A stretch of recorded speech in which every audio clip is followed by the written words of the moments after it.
Breaking news చూస్తున్నారు. America వెన్నులో వణుకు పుట్టేలా, బహుశా అమెరికా ఖండం కన్నా ట్రంప్ కి బ్యాండ్ బజాయించేలా ఒక కీలకమైన భేటీ జరగబోతోంది.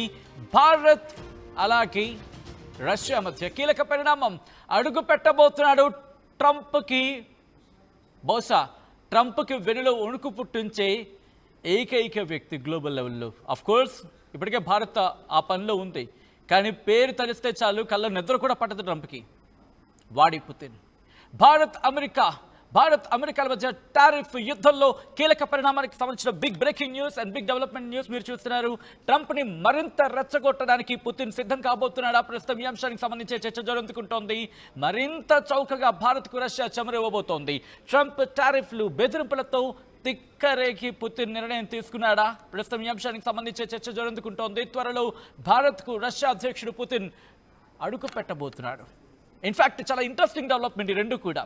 ఎందుకంటే ఓ పక్క టారిఫ్ యుద్ధం చేస్తూ ఉన్నాడు, ఇంకో పక్క ఎనర్జీ విషయానికి మాట్లాడుకున్నప్పుడు, ఎనర్జీ విషయంలో అంటే ఇంధనం విషయంలో మాట్లాడుకున్నప్పుడు ఎటువంటి పరిణామాలు చోటు చేసుకుంటున్నాయో చూసాం. ఇటు గ్లోబల్ లెవెల్లో గ్లోబల్ మార్కెట్ను ఒక కుదిపేద్దాం అనుకున్నాడు. కానీ ట్రంప్కి అర్థం కాని విషయం ఏంటంటే ఆ కుదుపులో కుదేలవుతోంది కూడా ట్రంపే. ఆ కుదుపులో కుందేలుగా మారుతోంది. అంటే చాలా శుతిమెత్తగా నెమ్మదిగా అడుగులేసుకుంటూ ఇప్పుడు పరుగులు పెట్టడానికి సిద్ధమవుతున్న ప్రపంచానికి పోటీ పడలేకపోతున్నాడు ఈ కుందేలు. మోదీ పుతిన్ భేటీ తేదీలపై త్వరలోనే క్లారిటీ రాబోతోంది.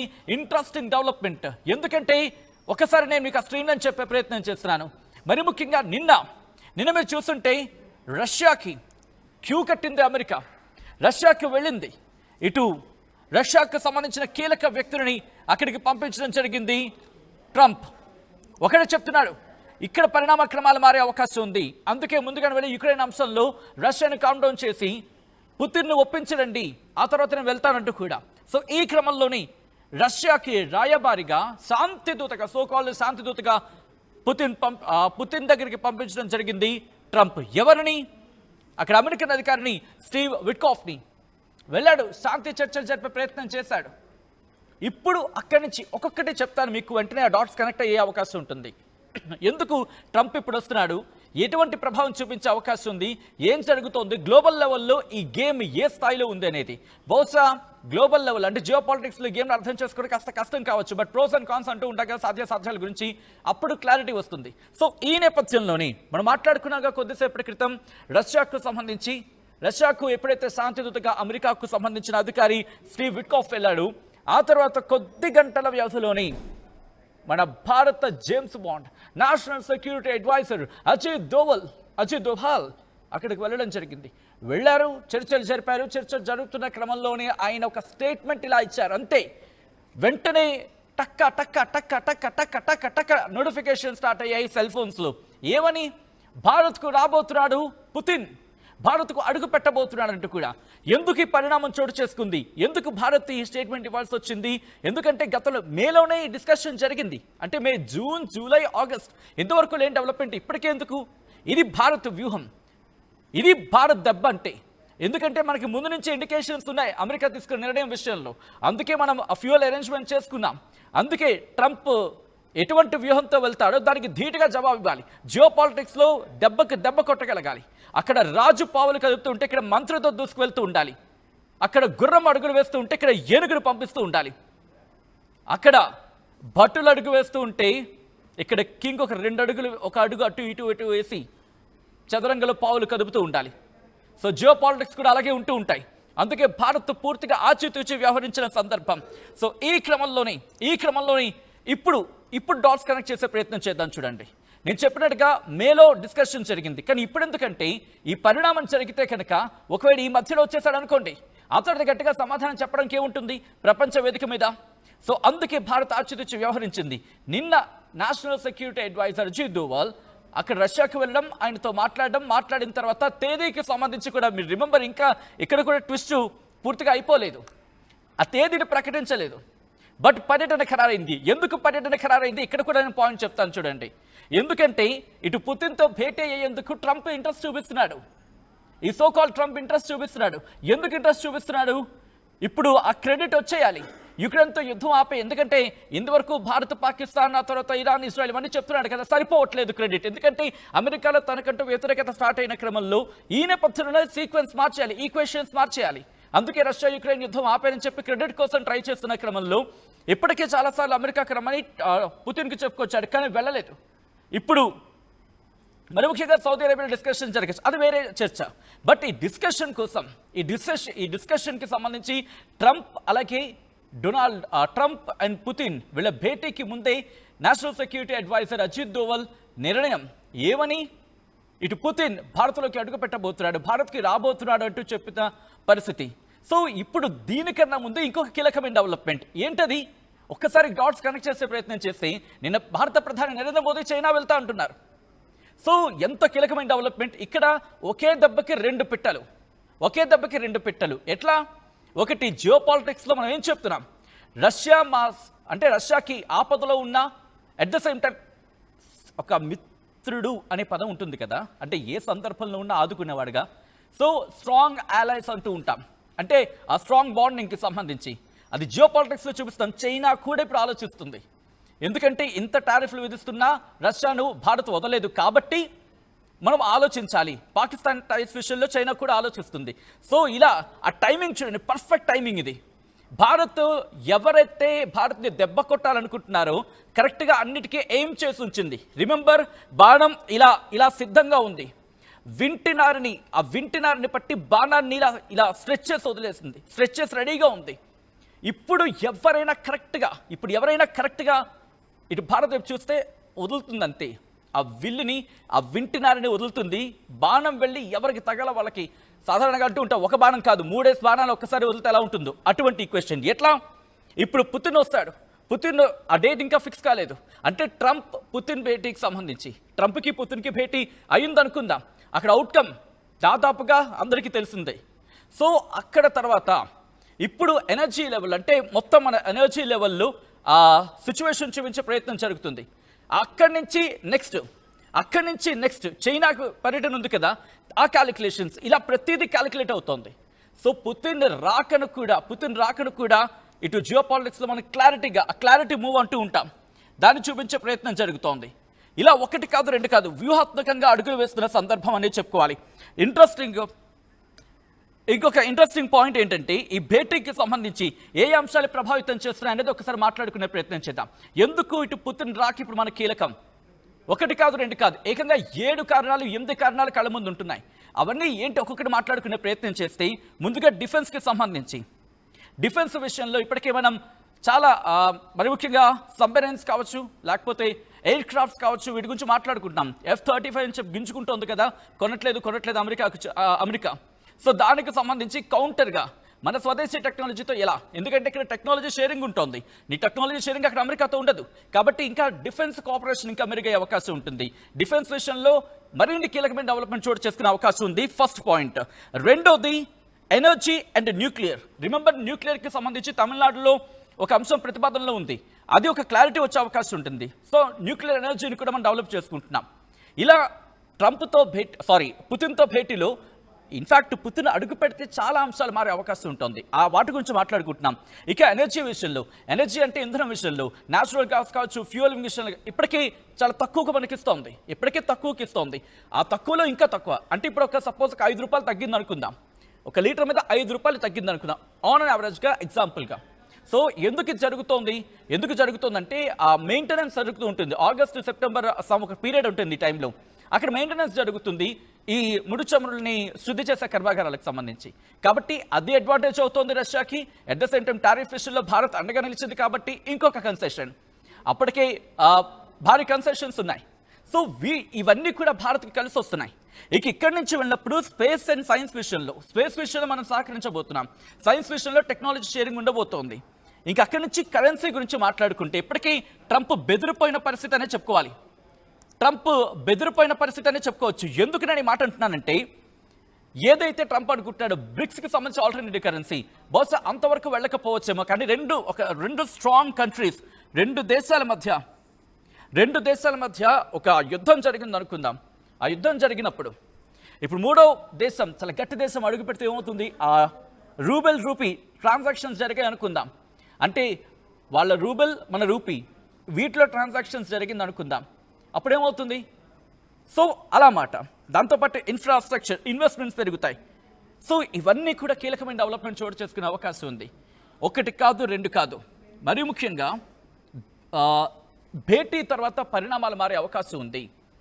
మరి ముఖ్యంగా ట్రంప్కి యుద్ధంలోకి అడుగు పెట్టకుండానే మోదీ పుతిన్ వీళ్ళిద్దరూ కలిసి భేటీ అయితే చాలు. అందుకే ఇప్పుడు భయపడిపోతున్నాడు ట్రంప్. అందుకని ముందుగానే అంటే మోదీతో పాటు మోదీ ట్రంప్ వీళ్ళిద్దరి మధ్య ఇప్పుడు యుద్ధం జరుగుతోంది అనడం కన్నా ట్రంప్ వర్సెస్ భారత్ అనడం ఎగ్జాక్ట్. సో ఈ క్రమంలోనే ట్రంప్ భయపడిపోయాడు కాబట్టి ముందు పుతిన్ దగ్గరికి పరిగెట్టే ప్రయత్నం చేస్తున్నాడు. కారణం ఏం చెప్తున్నాడు? రష్యా యుక్రెయిన్ యుద్ధం అంటున్నాడు. కాదు, భయపడుతున్నాడు ఎవరు ఎటు నుంచి వస్తారని చెప్పి. ఈ క్రమంలోనే పుతిన్ డేట్ కూడా ఫిక్స్ అయింది భారత పర్యటనకు సంబంధించి. భారత పర్యటన నేపథ్యంలో భయపడుతున్న పరిస్థితి ఉంది.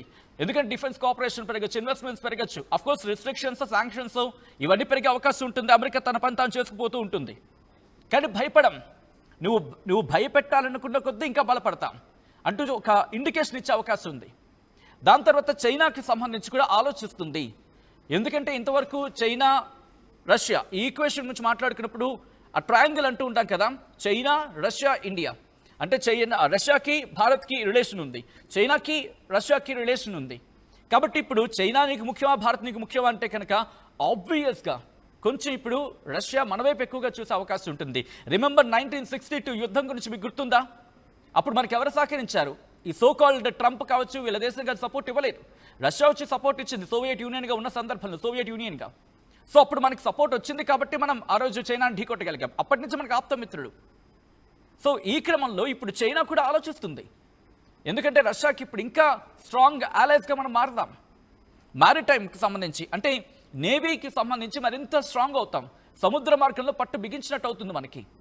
దాంతోపాటు గగనతలంలో రక్షణ వ్యవస్థ పెరుగుతుంది, ఈ డిఫెన్స్ కోఆపరేషన్ పెరుగుతుంది. ఇలా ఒక దెబ్బకి 2-3 పిట్టలు ఎగిరే అవకాశం ఉంటుంది. అంటే రీజనల్గా మనం స్ట్రాంగ్ అవుతాం. పాకిస్తాన్ కూడా ఆలోచనలో పడుతుంది. ఇటు అమెరికానే ఢీకొట్టగలిగింది భారత్ అంటే పాకిస్తాన్ ఆలోచిస్తుంది, పునరాలోచన పడుతుంది. ఇంకోసారి ఆసిమ్ మునీర్ గారిని అమెరికా పిలవంటే నువ్వు ఎందుకే వచ్చి ఎందుకు పనికిమాలిన విషయం నువ్వు వచ్చిన మాకేం కాదని చెప్పి అమెరికా పట్టించుకోకుండా పోయే అవకాశం కూడా ఉంటుంది. ఎందుకంటే ఏషియా విషయాల్లో కలుగు చేసుకోవడానికి అమెరికా ఆలోచనలో పడుతుంది. అగ్రరాజ్యానికి ఆగడాలకు అడ్డుకట్ట పడుతుంది. ఈ భేటీ చాలా కీలకం, ఈ భేటీ అత్యంత కీలకం.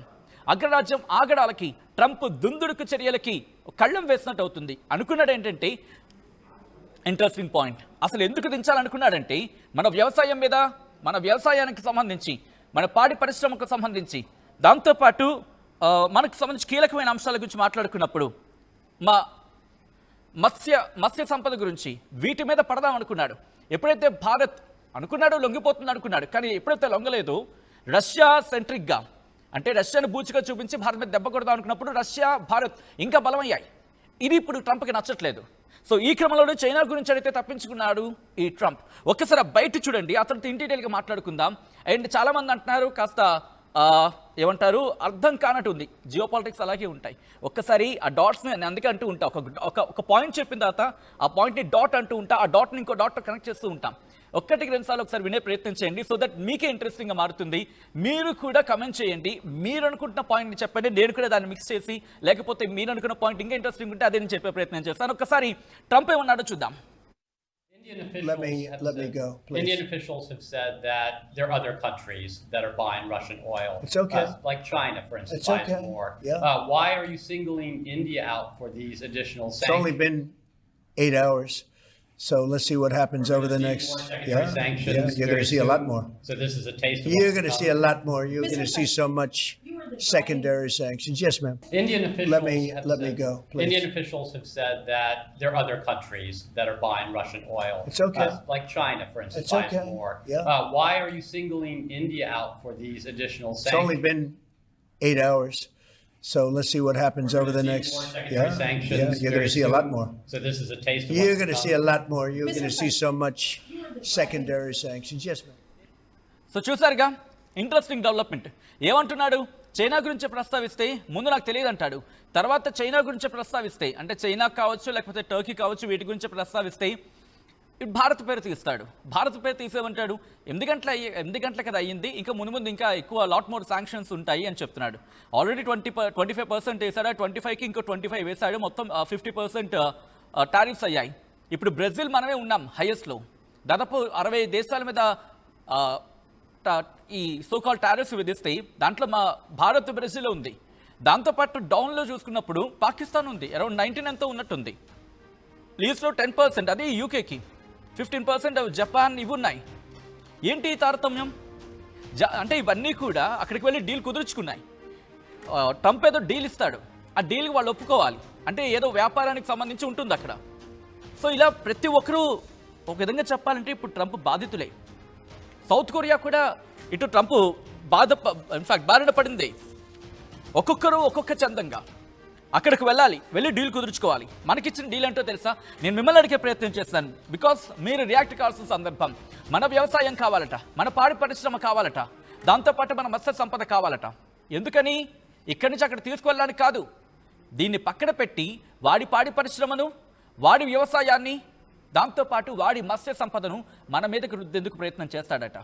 మరి ముఖ్యంగా మన వ్యవసాయానికి సంబంధించి, మన పాడి పరిశ్రమకు సంబంధించి అక్కడి నుంచి మనం పాలు కొనుక్కోవాలట. అక్కడి నుంచి మనం ఏమంటారు, పెరుగు కావచ్చు, వెన్న కావచ్చు, మిల్క్ ప్రొడక్ట్స్ తీసుకోవాలట. దీనికి మీరు ఒప్పుకుంటారా చెప్పండి?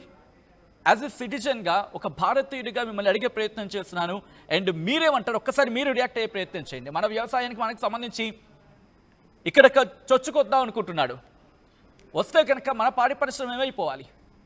మన పాడి పరిశ్రమ ఏమైపోవాలి? మన వ్యవసాయం ఏమైపోవాలి? మన మత్స్య సంపద ఏమైపోవాలి? దీనికి సంబంధించి కదా ఇప్పుడు గోల పెడుతోంది, మొత్తుకుంటోంది. భారత్ రానివ్వమని చెప్పి గగ్గోలు పెడుతోంది. అఫ్కోర్స్ ఇప్పటికీ చర్చలు జరుగుతున్నాయి, డిప్లొమాటిక్ వేలో 5 సార్లు చర్చ జరిగింది, దాని గురించి కూడా మాట్లాడుకుంటున్న సందర్భం. కానీ వినడే. ఎప్పుడు చూడు భారత్ మీద పడదాం, భారత్ మీద పడదాం, భారత్ మీద పడదాం, ఏం వ్యాపారం చేద్దాం, ఇలా ఉంటుంది ట్రంప్ వ్యాపారం. అందుకే ఇక లాభం లేదు. అమెరికా ఏకచక్రాధిపత్యానికి కళ్ళం వెయ్యాల్సిందే, వీళ్ళ ఆగడాలకి చర్మగీతం పాడాల్సిందే. ఈరోజు ట్రంప్ పోయాడు, ఈరోజు ట్రంప్ అయిపోయి రేపు ఇంకొక పంపు వస్తుంది. ఇదే జరుగుతుంది. ఎవరు వచ్చిన ఆ స్థానంలో వాళ్ళ రాజ్యమే నడవాలని కోరుకునే రకాలు వీళ్ళు. ఎంత దోస్తానా ఉన్నా తమ్ముడే ఆట అంటారు కదా, అలా ఉంటుంది వీళ్ళ వ్యాపారం. సో ఈ క్రమంలోనే ఇప్పుడు అమెరికా ఏకచక్రాధిపత్యానికి కళ్ళవయ్య అని చెప్పి బ్రిక్స్ దేశాలు భావిస్తున్నాయి.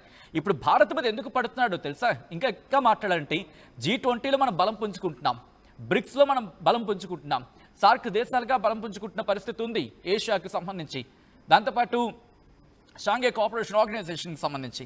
ఎక్కడ చూసినా